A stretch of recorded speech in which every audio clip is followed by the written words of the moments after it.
Hello বন্ধুরা, আজকে আবার একটা লাঞ্চ ভিডিওর সাথে চলে এলাম। আর আজকের লাঞ্চে খুব সাদামাটা আমার সিম্পল রান্নাবান্না। তো আজকে না উচ্ছে আলু সেদ্ধ করেছি, আর উচ্ছে আলু সেদ্ধ তো আমি তোমাদের সাথে শেয়ার করেছি, খুব খুব ভালো লাগে।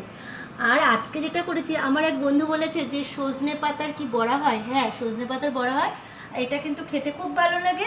আর এর ফুল ভিডিওটা কিন্তু আমি আমার পেজে দিচ্ছি, প্লিজ দেখো। হ্যাঁ, আর করেছি এই যে বাটা মাছ। এটা কি বলে গো? এটার নাম হচ্ছে এই দুন্দল।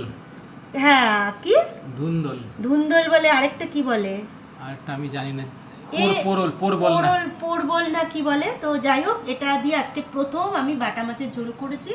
জানি না কেমন লাগবে, খেয়ে জানতে পারবো মানে কেমন খেতে। এটা আমি পেঁয়াজ দিয়ে ভাজা খেয়েছি। তো এই হচ্ছে সজনে আমাদের, পাতার বড়াটা কিন্তু অসম হয়েছে খেতে। এই হচ্ছে আজকে আমাদের খাবারের